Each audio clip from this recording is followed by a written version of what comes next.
السلام عليكم واهلا بيكم في حلقه جديده من حلقات سيطر على حياتك. في كام ساعه في الاسبوع؟ استنى ما تحسبش، 168 ساعه. لو انت طالب فاكيد حاسس ان الوقت ده مش كفايه، لان عندك 100 حاجه محتاج تعملها. عندك دروس، عندك كورسات، في مناهج محتاج تلمها، ده غير حياتك الشخصيه. خليك معايا هقولك على افضل طريقه تقدر تذاكر بيها بذكاء وتنظم وقتك. خليك معايا. قد ايه هيكون احساسك كويس لو قدرت تذاكر بشكل افضل وتجيب المجموع اللي نفسك فيه، وفي نفس الوقت ما اثرتش على حياتك الشخصيه؟ اكيد ده اللي بتتمناه، مش كده؟ طيب يا عم، هل اللي انت بتقوله ده اصلا ممكن يحصل؟ ممكن يحصل. في ابحاث ومقالات علميه كتير بتقولك ازاي تقدر تذاكر بفعاليه اكتر. احنا لخصنا لك اهم نقط في الدراسات والتجارب دي مع بعض نصائح طلبه في الثانويه العامه، الطلبه المتميزين. الحل الاول انك تتعلم نفس المعلومة بطرق مختلفة. في بحث الدكتور جي ويلز في 2008 بيقول ان التنوع في وسائل التلقي بيحفز اجزاء تانية في المخ. يعني لما تاخد المعلومة باكتر من طريقة، ده بيخلي اجزاء كتيرة في مخك ان هي تنشط وتكون مستعدة ان هي تستوعب هذه المعلومة. يبقى التنوع في وسائل التلقي بيحفز اجزاء جديدة في المخ. تحفيز اجزاء جديدة في المخ يساوي فهم أسرع واستيعاب أكبر واحتفاظ بالمعلومة لوقت أطول. وتقريبا ده اللي انت عايزه، صح كده؟ طيب سؤال، ازاي أنوع من مصادر تلقي المعلومة؟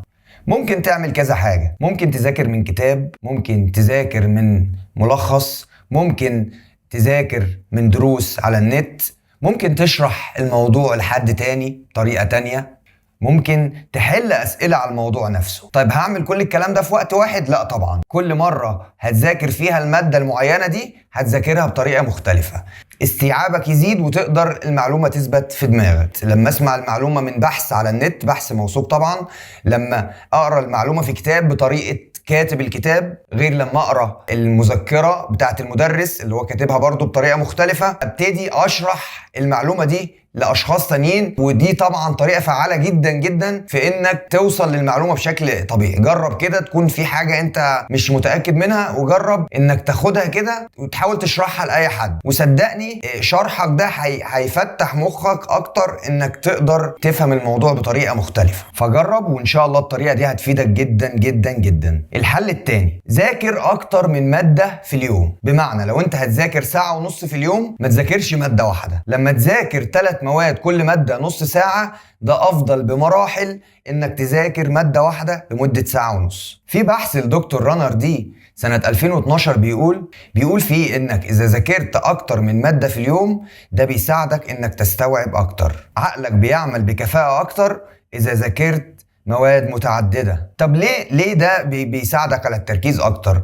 لأنك لما بتذاكر الساعة ونص في مادة واحدة، احتمالية إن المعلومات تتداخل في دماغك في المادة دي بيكون أكبر. إنك بتذاكر كمية معلومات كبيرة في نفس الاتجاه أو في نفس المادة دي بالتحديد، بتبتدي المعلومات احتمالية ان هي تدخل في بعض بتبقى اكتر، بخلاف انك بتذاكر مواد مختلفة. فبيبتدي المخ بيفرق ما بين المعلومات في المادة دي، والمعلومات في المادة دي، والمعلومات في المادة دي. الحل الثالث، لازم تركز في حاجة واحدة بس. بمعنى اصح، صاحب بالين كذاب. بمعنى ايه؟ بمعنى انك وانت بتذاكر ما ينفعش تبقى ماسك الموبايل وبتلعب في الموبايل، ما ينفعش تكون بتذاكر وفاتح التلفزيون قاعد بتتفرج على التلفزيون. لازم تكون قاعد في مكان هادي وانت بتذاكر. كل الابحاث اكدت انك لما بتعمل اكتر من حاجة في نفس الوقت بيخليك اكثر تشتتا واقل انتاجية. كل الابحاث تقريبا اكدت انك لما بتركز في اكتر من حاجة، ده بيكون عامل تشتيت كبير وبيقلل انتاجيتك في المذاكرة. حتى لو في الشغل، لو بتركز في اكتر من حاجة مع بعض، ده بيقلل انتاجيتك وبيزود التشتيت. يبقى تقفل موبايلك، ما تردش على رسائل، خلي مكان مذاكرتك مرتب جدا وهادي جدا. الحل الرابع، الاختصارات. في حاجة اسمها نيمونيك ديفايسز بنستخدمها لما بنكون عايزين نسترجع معلومات او عدة خطوات متصلة ببعضيها. زي لما تحتاج مثلا انك تفتكر خطوات معينة لتجربة علمية بالترتيب، وليكن مثلا في تجربة بتقول ضع كوبا ساخنا من الماء. الخطوة التانية مثلا وصل السلك بتيار كهربي. الخطوة التالتة بتقول اعزل السطح عن الماء. فأصبح الثلاث جمل اول حرف منها ضاد، اول حرف من الجملة الثانية واو، واول حرف من الجملة الثالثة الف، فاصبحت ضوء. فتبتدي انت كده بمنتهى البساطة، التجربة دي على سبيل المثال طبعا، فتبتدي انت لما تيجي تفتكر خطوات التجربة دي انت رابط التجربة دي بكلمة ضوء، فتلقائي كده هتلاقي نفسك بتقول ضاد يبقى ضاع على طول. لما تفتكر الحرف التاني واو هتفتكر وصل، الالف هتلاقي اعزل، فتلاقي نفسك بتفتكر المعلومات بترتيبها بطريقة بسيطة جدا. نفس الموضوع في الأحداث التاريخية، لو حبيت تفتكر أحداث متسلسلة بطريقة معينة، حبيت تربط حاجات متشابهة كتير وعايز تفصلها من بعضها وتحطها في ترتيب معين، الطريقة دي هتفيدك جدا جدا جدا، وفادت ناس كتير جدا جدا جدا، حتى الناس اللي بتعمل البرزنتيشن في اماكن معينه، او في شركات، او في كورسات تنميه بشريه، او في كورسات علميه، او كورسات تدريبيه. كل الناس دي بتستخدم الطريقه دي بطريقه كبيره جدا، لانها بتسهل عمليه التذكر بطريقه لا تتخيلها. لازم تجرب الطريقه دي، ولازم تدعي لي بعديها. الحل الخامس، اكتب الحاجات اللي بتقلقك، بمعنى انك تسجل مخاوفك. في دراسه عملوها في جامعه شيكاغو أثبتت إن الطلبة اللي كتبوا مخاوفهم قبل الامتحان ب10 دقايق كان أدائهم أفضل بنسبة كبيرة عن الطلبة اللي ما كتبوش المخاوف دي. طب إيه الموضوع يعني؟ إيه الفكرة يعني؟ الفكرة إن كلنا بيبقى عندنا مخاوف. أنت قبل الامتحان فخايف ما تحلش كويس، خايف تتوتر، خايف تنسى اللي أنت ذاكرته، خايف من حاجات كتير. فأنا كتبت أنا قلقان من الامتحان، أنا خايف أنسى، أو خايف من كذا، أو مخاوفي بالظبط كذا، كتبتها قبل الامتحان وقطعت الورقة ورميتها. فده بيساعدك بشكل كبير انك تتخلص من المخاوف دي وتتخلص من القلق والتوتر ده. طيب ايه تاني؟ عالمة النفس الدكتورة كيتي كلين قالت الكتابة التعبيرية تحسن الذاكرة والأداء بشكل عام، وقالت ان ده لان المشاعر والمخاوف اللي جواك بتوجد لنفسها متنفس عن طريق الكتابات دي للمخاوف دي والمشاعر السلبية اللي جواك، وده بيساعد ان المشاعر دي لا تتراكم وبالتالي لا تؤثر عليك فيما بعد. يبقى لازم تكتب مخاوفك، اكتب مخاوفك. الحل السادس، اختبر نفسك دوريا. لازم تختبر نفسك. الابحاث على مر السنين اثبتت ان اختبار نفسك مهم جدا جدا جدا في عملية التعليم الاكاديمي. وفي تجربة لبروفيسور علم النفس كيسلاي كان بيدرس لمجموعة من الطلاب وقسمهم لفريقين. الفريق الأول أجبره إنه يحل اختبار مكون من 6 أسئلة بعد كل محاضرة، والفريق التاني ما كانش بيجبره بالموضوع ده. اكتشف بعد كده في امتحان الميد تيرم إن الفريق اللي كان بياخد اختبار بعد كل درس كان أداؤه أفضل بمراحل عن الفريق اللي كان بياخد المحاضرة ويروح.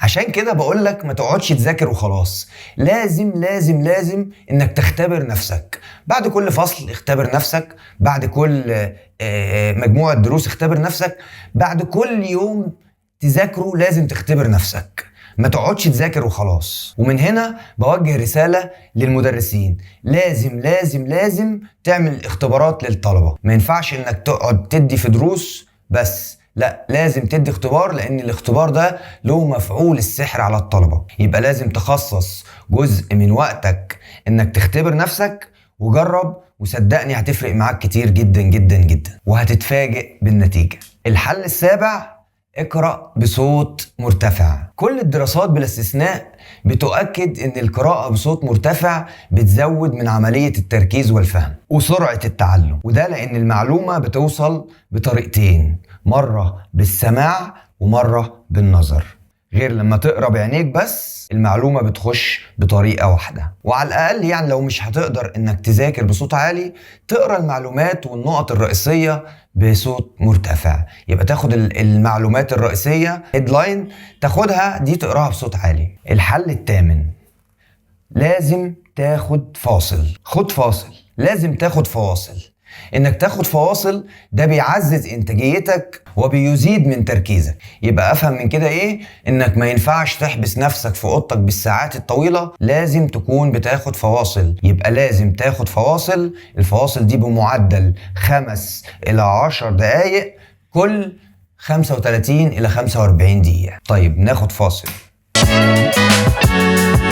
بس خلي بالك وقت الراحة ده مش انك تمسك الموبايل او تقعد على الكمبيوتر، لا، انت كده مريحتش مخك. تريح مخك بمعنى انك تخليه يفصل شوية من التفكير. ممكن تقف في البلكونة تستجم كده مع نفسك، راحة للمخ وللعقل، مش راحة انك تمسك الموبايل او تمسك الكمبيوتر. كده احنا ما عملناش اي حاجة. الحل التاسع وده اللي هيعجبكم جدا، انك لازم تكافئ نفسك. طب تكافئ نفسك بايه؟ باي حاجة انت بتحبها مهما كانت بسيطة. في بحث معمول سنة 2006 بيقول انك لو حددت المكافأة قبل ما تبتدي في المذاكرة، ده بيعزز الفهم بالنسبة لك وبيخليك تذاكر بطريقة اكتر انتاجية. يبقى انت لو حددت لعقلك ايه هي المكافأة دي قبل ما تبتدي في المذاكرة، ده بيحفز عقلك تلقائيا انه يعزز ويحفز من عملية التعلم. الحل العاشر، العقل السليم في الجسم السليم. مش محتاج اثبت لك بتجارب ان كل ما حافظت على صحتك كل ما ده عزز قدراتك العقلية. لازم تشرب مياه كتير، لازم تشرب سوائل، لازم تاخد وقتك في النوم، وتحاول تعمل تمارين رياضية على الأقل 3 مرات في الأسبوع. مش شرط يعني تمارين شاقة، ممكن حتى لو تمرين المشي فهو تمرين رياضي. الحل ال11، المأكولات. طبعا الحل ده يعجبك جدا. في مركب كيميائي مفيد للمخ بشكل مهول. المركب ده اسمه كولين. المركب ده بيحفز المخ بشكل كبير جدا. ممكن تبحث على المركب ده وتعرف فوائده. طبعا لو قلت لك دلوقتي ان المركب ده بيتباع ب100 جنيه هتروح تجري تجيبه. طب لو قلت لك ان المركب ده موجود في مأكولات تانية موجودة عندك في المطبخ زي ما قلنا، يا سلام، يبقى شيء عظيم جدا. في أطعمة كتير غنية بالكولين، منها الفراخ، البيض. ولا اقول لكم لا، بلاش نتكلم في الموضوع ده دلوقتي.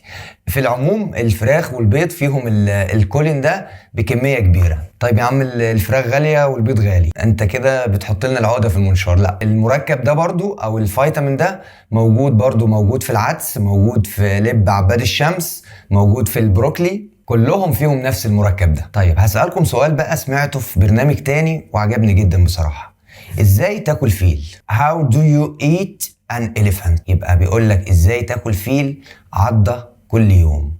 فكل حاجة مهما كانت كبيرة، مهما كان المنهج كبير، قطمة في قطمة في قطمة الموضوع هيخلص معاك. عمر ما في حاجة بتخلص مرة واحدة. المشاكل الكبيرة او المواد الكبيرة هتبتدي تقطعها حتة حتة وتقسمها وتجزأها، وده طبعا هنتكلم فيه في موضوع تاني لما نيجي نتكلم في ازاي نقسم اهدافنا ونحدد الأولويات. وافتكر دايما ان لو في اي حد في الدنيا يقدر فانت كمان تقدر. خليك دايما قول يا رب واعمل اللي عليك، وان شاء الله النتيجة دايما هتكون في صالحك. الحل رقم 12 او الطريقة رقم 12، انك لازم تلخص بالقلم ومش على الكيبورد على الكمبيوتر.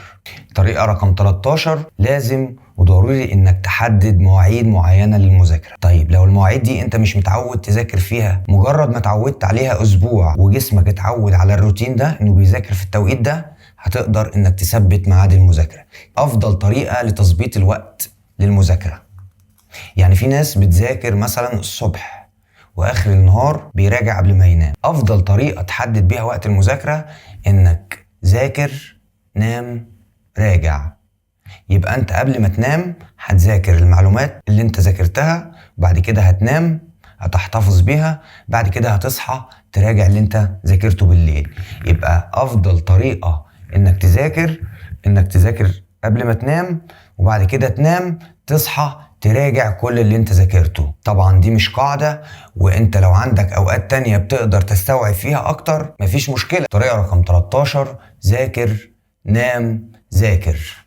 انك تذاكر وبعد كده تنام وبعد كده لما تصحى تراجع اللي انت ذاكرته. الطريقة دي ليها مفعول السحر. افضل انك تذاكر الصبح وبعد كده تراجع في المساء. ذاكر، نام، ذاكر. وبكده تكون خلصت حلقتنا. اشكركم على المشاهدة، وان شاء الله الحلقة الجاية او في الحلقات اللي جاية هنتكلم ازاي نقدر نخطط لوقتنا ونحدد اولوياته. وفي النهاية دايما بقول ان عليك ان انت تسعى، ولكن النتائج على الله. اسعى واعمل كل اللي عليك، وخلي دايما النتائج على ربنا سبحانه وتعالى. وحافظ دايما على نفسيتك، ومش هتقدر تحافظ على نفسيتك وانت بعيد عن الصلاة. لازم تصلي عشان نفسيتك ترتاح. شكرا، واشوفكم في الحلقة الجاية، والسلام عليكم ورحمة الله وبركاته.